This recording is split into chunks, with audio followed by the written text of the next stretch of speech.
ఇంకా మా అభ్యుదయ లక్ష్యం దాదాపుగా 1,00,000 గుళ్ళు డాక్యుమెంట్ చేసి ప్రజలందరికీ అందించాలని.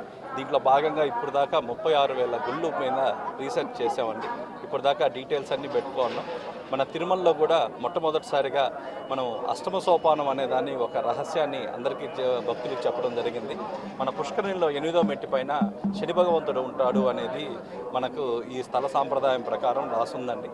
శని భగవంతుడు ఇక్కడ ఉండి ఎవరైనా ఇక్కడ శని బాధలు పడే వాళ్ళందరికీ కూడా ఇక్కడికి వచ్చి ఆ పుష్కరిణిలో ఒక 2 నిమిషాలు ఈ పాదాలు అక్కడ నీళ్లు చల్లుకుంటే కూడా శని బాధల నుంచి నివారణ జరుగుతుందని. రెండోది కూడా మీరు గమనించినట్లయితే ఇక్కడెక్కడ తిరుమాడు వీధుల్లో కానీ ఎక్కడ కానీ చెప్పులు వేసుకొని తిరగరాదు అని చెప్పారు. చెప్పులు ఎందుకు వేసుకోకూడదు అంటే ఇక్కడ కింద మీరు కానీ చూసినట్లయితే కింద అలిపిరి నుంచి కానీ మీరు చూసినట్లయితే సర్పాకారంలో ఉంటుందండి. మీరు కానీ ఎప్పుడైనా ఏ క్షేత్రానికైనా కొండపైన ఉన్న వాటి మార్గం కానీ మీరు కానీ చూస్తే అది సర్పాకారంలో ఉంటుంది. దాని కింద ఉన్న ఎర్త్ మెటల్స్, నిక్కిళ్ళు, ఆ తర్వాత సల్ఫరు, ఆ తర్వాత మీకు లిక్విడ్ ఐరన్, ఇవన్నీ కూడా కింద అమాల్గేషన్ జరిగి ఆ అమాల్గేషన్ అంతా కూడా కారల్ రూపంలో ఇలా చుట్టుకొని ఉంటుంది. చుట్టుకొని ఇలా స్పైరల్గా తిరిగి పైకి వస్తుంది. ఎప్పుడైతే మన తిరుమల టోల్ గేట్ దగ్గర నుంచి ఇంకొక 1/2 కిలోమీటర్ ముందు నుంచి కూడా ఎనర్జీ పాయింట్ అనేది స్టార్ట్ అవుతుంది. కాబట్టి ఇక్కడ మీరు చెప్పులు లేకుండా నడవడం వల్ల మన పాదాల నుంచి ఆ శక్తి అనేది మన శరీరంలోకి ప్రసరణ జరిగి అక్కడ మన ఏదైతే ఉందో మన వెన్నుముకలో ఏదైతే ఉందో అక్కడికి వచ్చేసరికి ఇవన్నీ కూడా చక్రాలు ఏవైతే ఉంటాయో ఆ చక్రాలు అన్నీ కూడా యాక్టివేట్ అవుతాయండి. ఒక్కసారిగా కుండలిని శక్తి అనేది ఇక్కడ తిరిగినంతసేపు అది యాక్టివేట్ ఉంటుంది. ఏ సాధన లేకుండా ఏమీ లేకుండా కూడా ఇక్కడ అడుగు పెడతానే ఇక్కడ మీరు తిరుగుతుంటేనే మూలాధారంలో ఉన్న అన్ని చక్రాలు యాక్టివేట్ అవుతాయండి. కాబట్టి దయచేసి భక్తులు ఇది అందరూ గమనించాలి. పాదరక్షకులు మీరు లేకుండా తిరగడం వల్ల ఆ శక్తి అనేది ఏదైతే భూమి నుంచి వచ్చిన శక్తి ఏదైతే ఉంటుందో అది మన శరీరంలో ప్రసరణ అనేది జరుగుతుందని. అదేవిధంగా మీరు కానీ గమనించినట్టయితే హుండీ పక్కన నరసింహస్వామి టెంపుల్ ఉంటుంది. మీరు ఆ నరసింహస్వామిని ఎక్కడైనా చూడండి, లక్ష్మీదేవి పక్కన లక్ష్మీ నరసింహస్వామి ఉంటారు. ఆ పైన మీరు కానీ చూసినట్లయితే విగ్రహం పైన ఒక యంత్రం ఉంటుంది. ఆ యంత్రం ఎవరూ చెక్కలేదండి, దానికే అదే ఏర్పడింది. కాబట్టి రక్షణ శక్తిగా ఎప్పుడు ఆ చక్రాన్ని ఒకసారి ప్రతి ఒక్కరు కూడా దర్శించాలండి.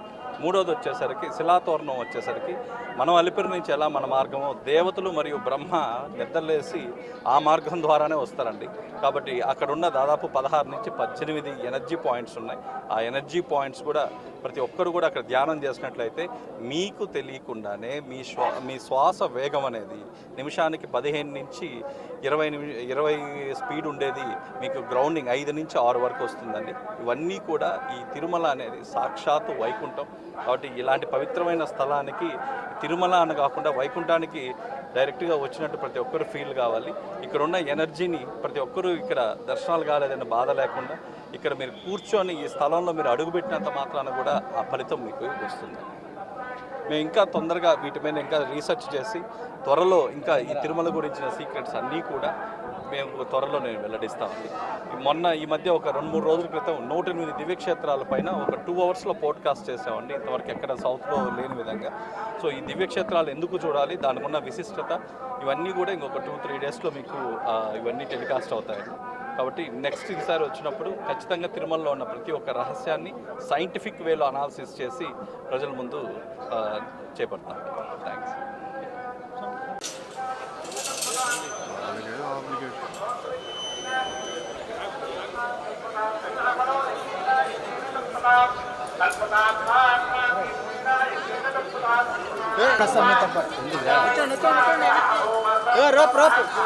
ఎత్తియా చెప్పకపోతా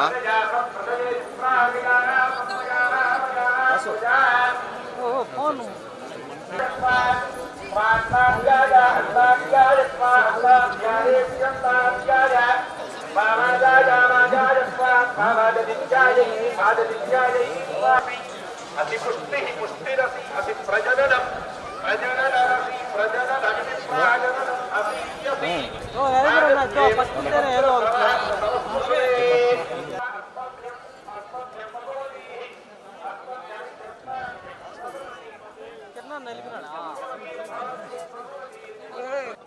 ఓకే సార్. నమస్తే అండి, గోవిందా.